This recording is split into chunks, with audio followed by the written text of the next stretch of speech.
varios temas podemos hablar con la doctora Montserrat, pero en realidad lo que despertó el poder invitarle, le tenemos que agradecer mucho a María, sí, que estuvo acá hace un ratito también con nosotros, que nos dice, miren, la jueza Montserrat les puede informar sobre esto, porque se habla mucho de la separación de los padres, de la tenencia, pero no se habla tanto de cuando por allí se utilizan a los chicos en la pelea de los padres que se divorciaron y que uno de los dos no permite al otro ver a los hijos. ¿Qué nos puede decir, doctora, usted de este tema? Bueno, la primera cosa que tenemos que tomar en cuenta son dos cambios. Por un lado, el cambio sociológico. Hoy no solo podemos hablar de los chicos en situación de divorcio, sino que es muy común que los padres ni siquiera hayan tenido una convivencia larga. Hoy tenemos enorme cantidad de hijos que son de parejas que ni siquiera podíamos pensar que han tenido una unión convivencial, sino que han tenido alguna relación muy esporádica y no han llegado ni siquiera a convivir con ambos padres. O sea, esto es muy común. Casi le diría que es más común eso que en las situaciones de divorcio, a pesar que también hay muchos casos de divorcio. La verdad que a los adultos les resulta a veces difícil poder vislumbrar que las peleas de adultos no deben transmitirse a los hijos. El Poder Judicial de la Provincia de Buenos Aires tiene un posicionamiento y un proceso muy diferente y creo que muy superador al resto de las provincias, incluso a Ciudad Autónoma, en el sentido que tenemos funcionarios dentro del Poder Judicial que actúan lo que llaman consejeros de familia, que trabajan con los adultos para la autocomposición del conflicto. Esto significa que se fija una etapa previa para que sean las partes, con la intervención de este consejero, con los peritos del juzgado, los que logren llegar a un acuerdo y evitar que esto siga siendo judicializado. A veces eso obviamente no se logra y es el caso que usted me está planteando. ¿Qué pasa cuando el chico queda como rehén? Porque hay que recordar que el derecho es del hijo a tener contacto con ambos padres. Eso es muy importante reiterarlo. Sí. Es el derecho del hijo. El derecho del hijo. Porque en realidad la identidad, que es un concepto dinámico, no se forma solo por lo biológico, sino por lo cultural, por los roles, por los modelos que cada uno de nosotros va teniendo. Cada uno de nosotros somos una consecuencia de los roles y modelos que hemos vivenciado a lo largo de nuestra vida. Por eso tener dos roles diferenciados, y ahí estoy hablando incluso hasta de matrimonios igualitarios que cumplen distintos roles. Tener que el chico se críe con distintos roles es fundamental en la vida.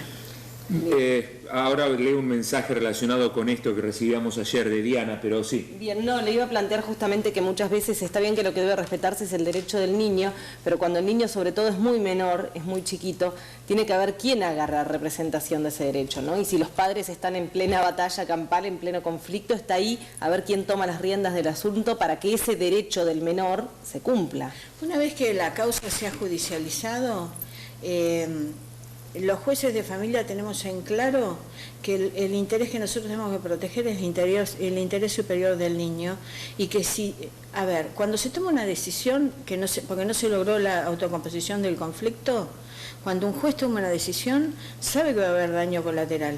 Alguien va a sufrir porque alguien no va a estar de acuerdo con nuestra decisión. Por eso nosotros insistimos, la mejor decisión es la que toman ustedes, no la que tomamos los jueces. Pero si ustedes no lo logran, la decisión que vamos a tomar nosotros es fundamentalmente con el interés superior del niño. Por eso nosotros en algunos casos, cuando hay serios conflictos, incluso fijamos la participación de los peritos en el régimen comunicacional asistido. O sea, ¿qué significa eso, esto, doctora? Significa que el régimen, lo que llamamos antes el régimen de visita, se hace en la presencia de un trabajador social o de un psicólogo. Claro. Hasta tanto que estemos seguros de que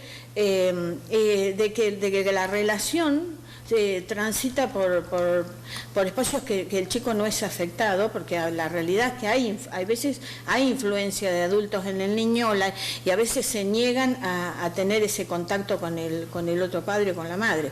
Bueno, nosotros trabajamos fuertemente tratando de entender de que es importante que lo tengan, pero también es cierto que hay un límite. Si ese contacto afecta al niño o a la niña o al adolescente, y nosotros eso lo vamos a suspender. No vamos a sostener un régimen comunicacional que lesione a un niño, una niña o un adolescente, pero siempre ese derecho tiene ese límite. Hay que saber cuándo efectivamente ese derecho se transgrede en vez de facilitarse. ¿Y qué pasa, doctora, cuando un niño es violentado por sus padres? Bueno, a ver, lo primero que nosotros tenemos que hacer, porque ahí ya estamos en otra, ya nos vamos dentro del... Nosotros manejamos en los juzgados de familia 4 áreas, ¿no es cierto?, que son... 3 son protectorias, que serían niñez vulnerada, violencia doméstica o familiar y salud mental. Y la 4ª es lo que llamamos específicamente el campo del derecho de familia, en donde las partes se presentan cada uno con abogado. En las otras áreas no necesariamente se presentan con abogado, sino que la intervención es más oficiosa. Tenemos la obligación de intervenir haya o no haya abogado.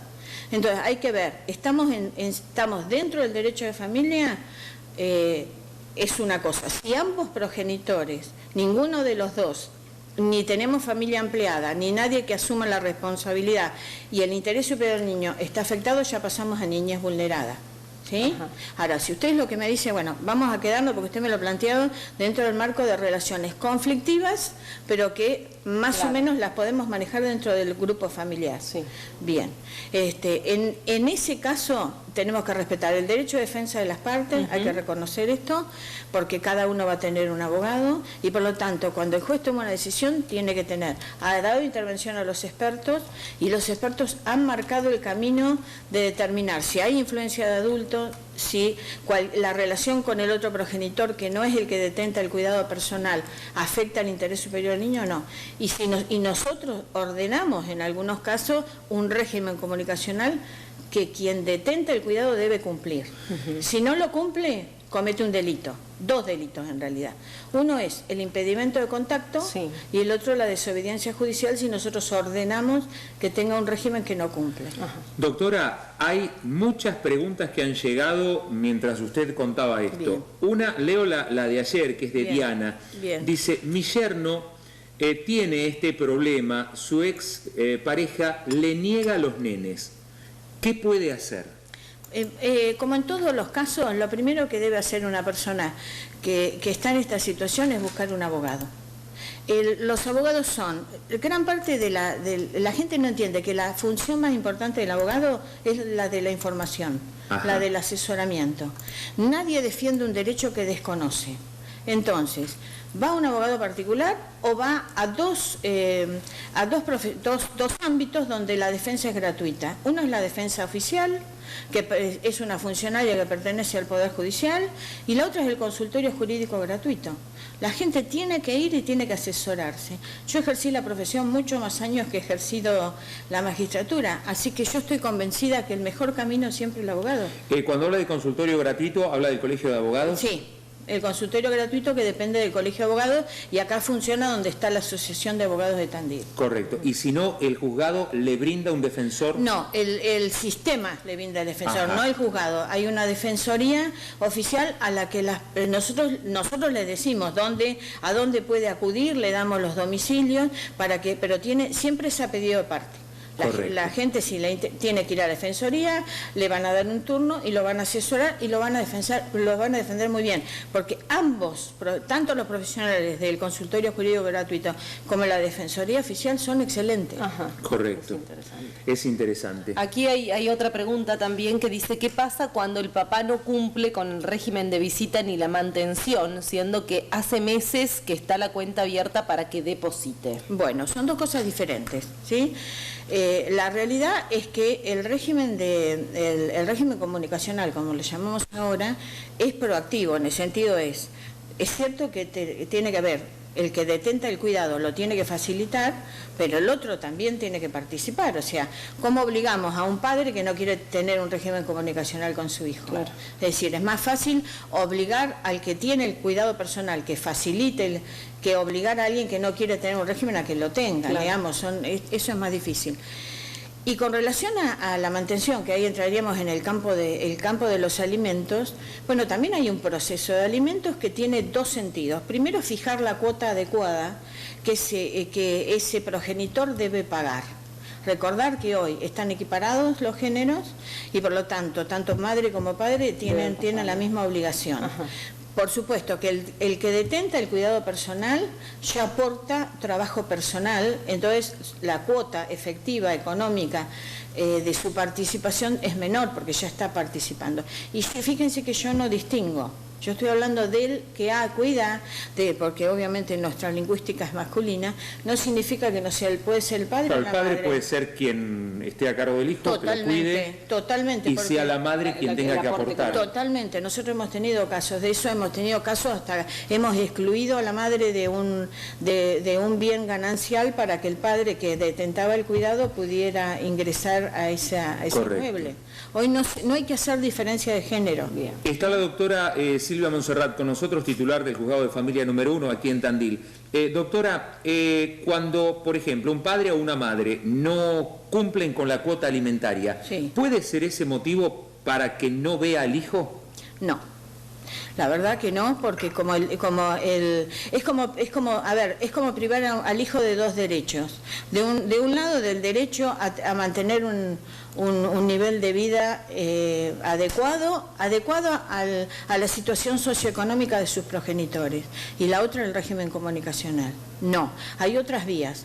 Si la persona tiene ingresos económicos, se le embarga el salario. Esa era la otra pregunta, justamente. ¿Qué pasa cuando un padre o una madre no cumple con la cuota alimentaria? Sí, ¿Qué debe hacer la otra parte? Y la otra parte lo que hace es pedir, si es una persona que está en relación de dependencia, es sencillo, porque se ordena al empleador a retener la cuota alimentaria que se ha fijado. Y esto es interesante porque el nuevo código, el Código Civil y Comercial de la Nación, hace responsable solidariamente al empleador.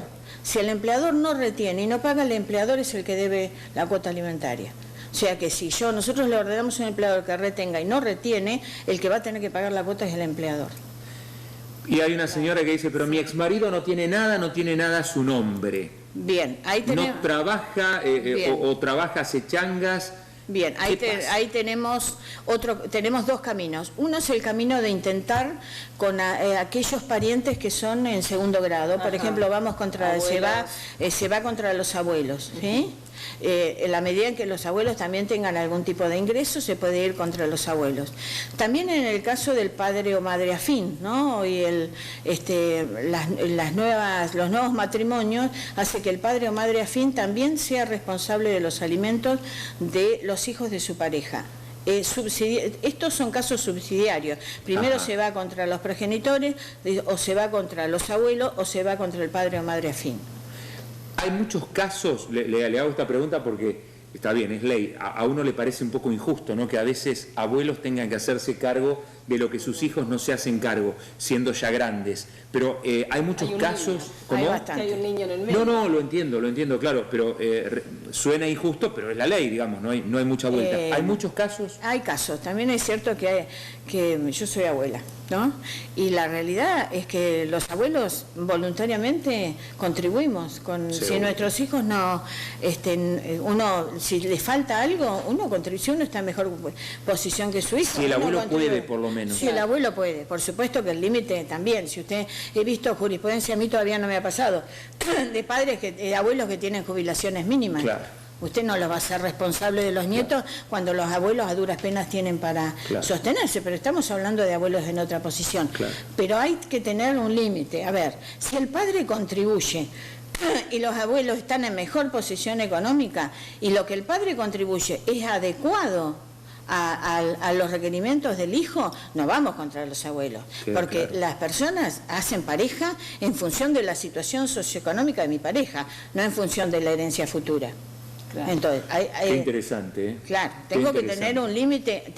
Vamos contra los abuelos cuando los padres se han directamente desinteresado. Entonces ahí vamos contra los abuelos, que en muchos casos suelen estar por lo menos en posiciones formales más fáciles de responder. Se los cita también a la autocomposición del conflicto, se cita a los abuelos, el consejero intenta que los abuelos ofrezcan una cuota voluntariamente para no tener que seguir judicializando la causa. Mire, han quedado varias preguntas tremenda cantidad de preguntas. Dicen, por favor, repitan esta entrevista o pónganla en la web del ECO. Esta entrevista va a estar colgada colgada en la web del ECO, en un ratito nada más, como todos los desayunos. Realmente es muy interesante hablar con la doctora Montserrat. Le agradecíamos puntualmente su presencia porque es muy esclarecedor la palabra de la doctora.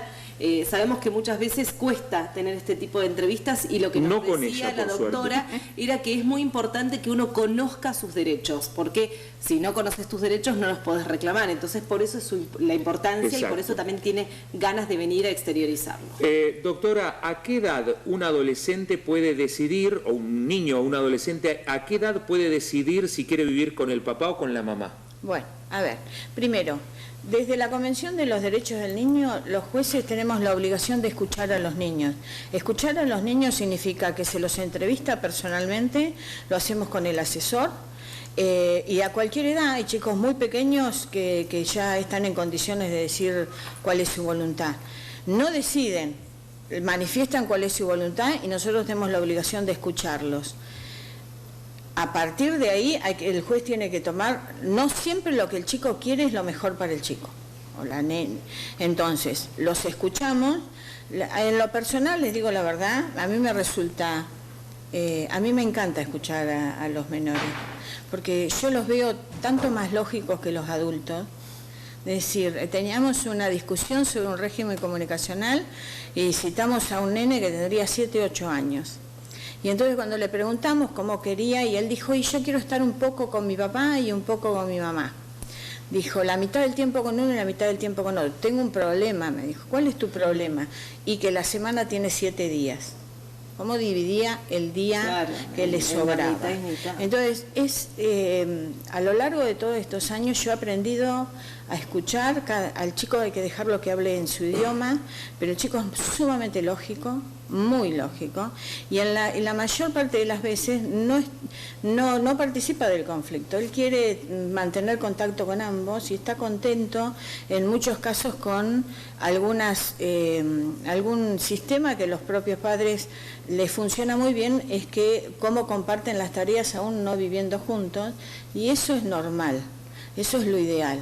Están un tiempo con uno, están un tiempo con otro, cada uno de acuerdo a cómo organiza sus obligaciones puede hacerlo. Yo creo que escucharlos hay que escucharlos siempre, absolutamente en la edad que el chico se pueda manifestar, eso no necesariamente un adolescente.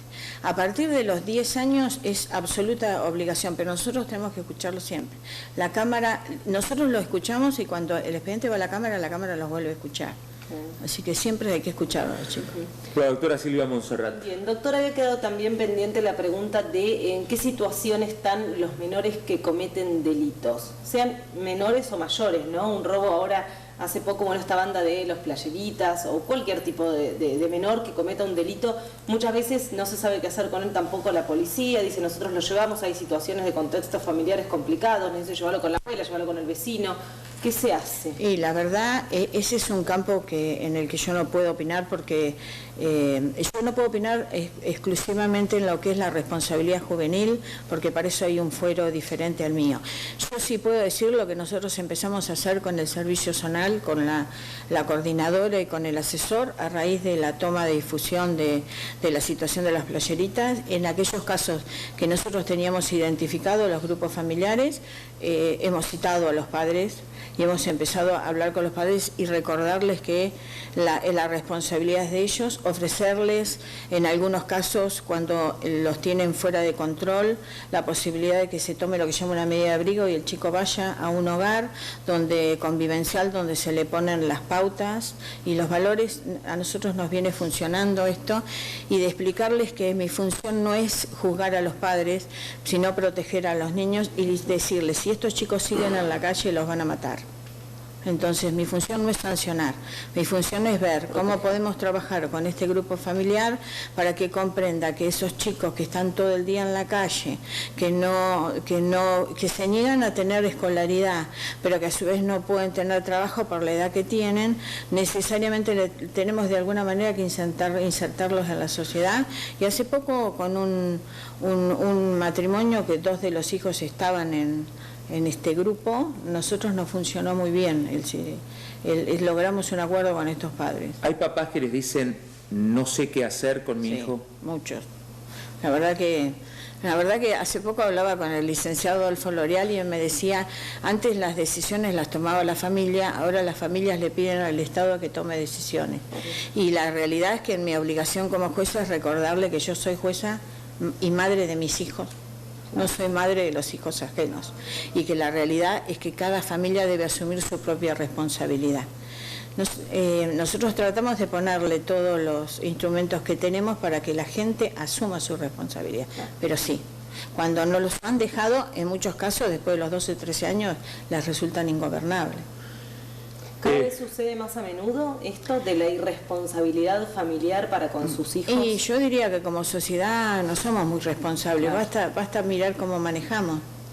Yo digo que este país va a ser un país serio el día que todos respetemos las normas de tránsito. Entonces, si no respetamos las normas de tránsito, ¿qué vamos a pretender asumir responsabilidades? No asumimos ninguna. Esa es la realidad. Doctora, se suma Adolfo L'Oreal, justamente usted lo mencionó, dice: Claudio, me sumo al dolor por la pérdida de un hombre bueno como fue José Denicio, y aprovecho para saludar y felicitar a la doctora Montserrat, también como Denicio, una gran persona, una persona buena, que sabe hacer su trabajo en nuestra comunidad con amor y con responsabilidad por el bien común. Adolfo L'Oreal, bueno, a quien apreciamos como una persona que trabaja mucho también en todo, pero con el tema minoridad. Obviamente se nota que tenemos una relación de afecto mutuo. Es verdad. Sí. Doctora, volviendo al tema, después quiero volver al tema de la familia porque quedaron algunas preguntas, sobre todo abuelos que quieren ver a sus nietos y no los dejan. También tienen derecho y lo garantiza el nuevo código, ya lo garantizaba el código anterior. También tienen que acudir a un abogado. También tenemos casos de abuelos que reclaman. Y en algunos casos hemos logrado la autocomposición del conflicto, hemos logrado a través del consejero que se fije un régimen comunicacional a favor de los abuelos. Y en otros casos habrá que dictar una sentencia y fijar un régimen. Pero algunos casos hemos tenido muy positivos, que a lo largo del tiempo, debido a todas nuestras intervenciones, lo primero que tenemos que tratar de recomponer es el conflicto de los adultos.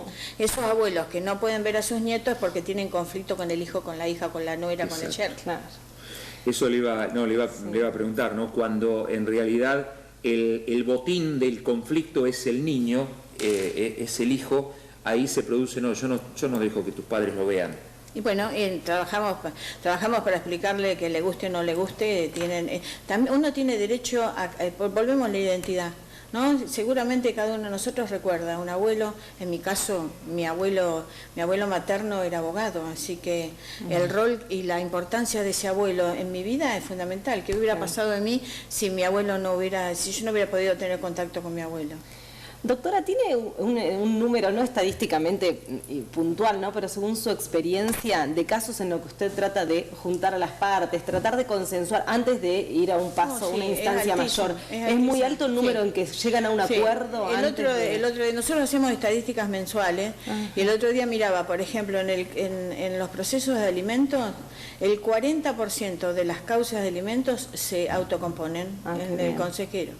Así que no, la autocomposición del conflicto es altísima. Qué interesante. Es altísima. No podríamos sobrevivir si no fuera por el trabajo de los consejeros. Doctora, María del Carmen pregunta: ¿puede un menor por su cuenta reclamar la paternidad aun cuando quien sabe es su papá, tiene su propia familia, tiene otra familia? Obviamente. El derecho a la afiliación no tiene nada que ver con el hecho de tener familia o no tener familia. Por de pronto eso es una antigüedad. Antes hablábamos de eso, hoy es común tener relaciones no necesariamente dentro del matrimonio, es decir, y a nadie le llama la atención. El derecho a la afiliación es un derecho individual, no importa si está casado o soltero. Yo tengo derecho a que me reconozca a una paternidad, a una maternidad. El derecho a la afiliación es lógico. Doctora, preguntan hasta qué edad se pasa la cuota de alimentos. Bueno, esto es interesante. A los 18 años se adquiere la mayoría de edad, pero obviamente nuestro país no estaba preparado para que bajáramos la mayoría de edad de los 21 a los 18. Nuestras condiciones socioeconómicas de inserción laboral de jóvenes de 18 es pésima. Entonces, el código lo que hizo es respetar que hasta los 21 años mantienen el derecho a alimentos como si fueran menores. Y hasta los 25 si estudian y no tienen un ingreso que les permita mantenerse. Bien. Pregunta Estela, mire qué situación. La verdad que hay situaciones que uno desconoce y evidente, bueno, usted lo debe conocer muy bien, doctora. Preguntan, por ejemplo, ¿qué pasa si una madre cobra pensión por 7 hijos y no tiene ninguno a su cargo y ni siquiera contribuye con dinero? ¿Se entiende? Sí, se entiende perfectamente porque nos ha pasado. Lamentablemente, la pensión para madre de 7 hijos es un derecho de la madre, a diferencia de la asignación universal por hijo, que es un derecho del hijo. Por lo tanto, se lo dieron por haber procreado 7 hijos, no por sostenerlo, mantenerlo y maternar. No la pierde por eso. No podemos hacer nada. Es injusto, pero la ley lo marca así. Claro, también es cierto que tampoco una vez que se le da la pensión no se puede monitorear si cumplió con el rol o no lo cumplió. En realidad me parece que en su momento habrá sido pensado para estimular que las familias tengan muchos hijos, porque se pareciera ser el sentido, ¿no? Sí. Por último, por lo menos de mi parte, doctora, quería preguntarle acerca de, no tiene que ver en este caso con su tema puntual, pero sí con una reflexión también respecto de lo que va a ser la marcha, la jornada de hoy, nuevamente un Ni Una Menos, y la sentencia de perpetua para Martín Zárate por el caso de Fanny Polak, también con la figura ya de femicidio implementada. Bueno, nuevamente yo tengo que hablar y decir que me siento orgullosa de las instituciones de Tandil. El Tribunal Oral es pionero en considerar la visión de género, ¿no? Es decir, lo ha hecho en Polak y lo ha hecho en sentencias anteriores, donde efectivamente una justicia penal donde la visión de género se lee en su sentencia. Yo creo que en Tandil, en general, todas las instituciones estamos preocupadas. Hoy estamos hablando de un ejecutivo que está proyectando una ordenanza para el acceso a la justicia. Estamos hablando de Consejo Deliberante, que tanto oficialismo como oposición están trabajando proyectos todos relacionados con cuestiones de este tipo, ya sea la emergencia en cuestiones de género. Me consta que el concejal Iparraguirre me ha llamado por algunos otros proyectos. Tenemos una asociación de abogados de Tandil que está armando un proyecto, un programa para formar abogados en la protección y la asistencia de las víctimas de violencia. Tenemos fiscales muy laboriosos, efectivamente, y también con visión de género y con sensibilidad. Y no voy a hablar de mi juzgado porque no me corresponde, porque es nuestra función primordial. Entonces, ¿qué es lo que nosotros tenemos hoy? Bueno, tenemos una violencia de género creciente que no es exclusiva de la Argentina, lamentablemente. Yo ayer estaba mirando, digo, a ver, España, nos parecemos mucho a España, somos hijos de España, digamos.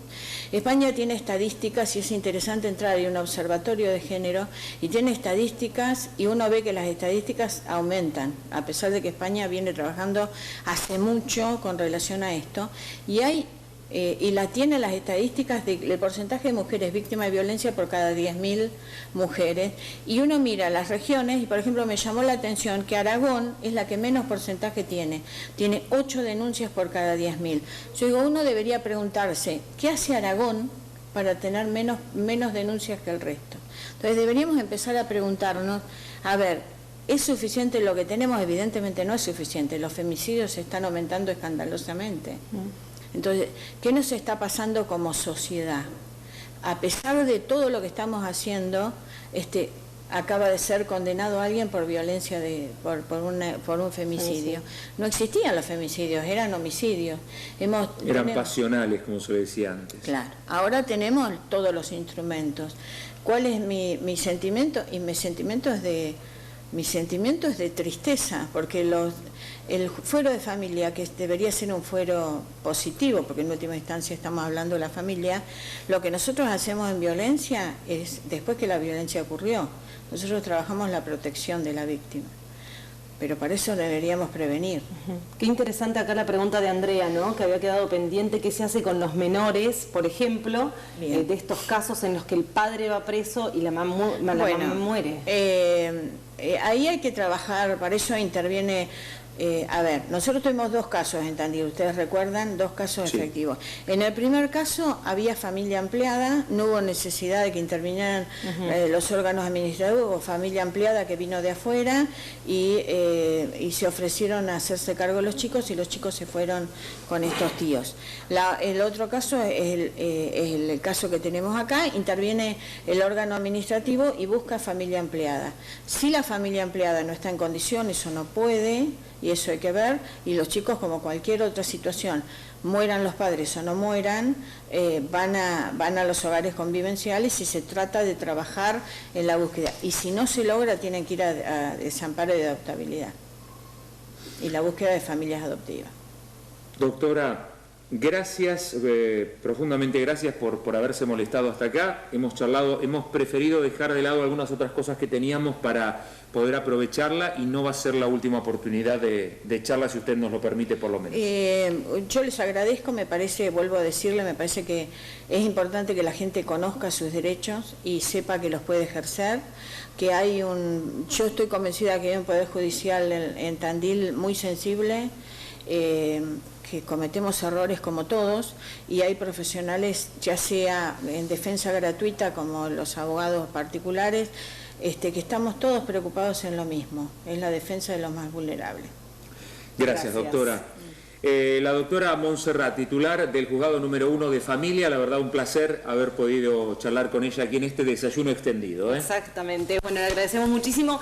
Tenemos ahora 10 grados de temperatura cuando pasaron ya 20 minutos de las 9 de la mañana, vamos a una pausa, ya volvemos.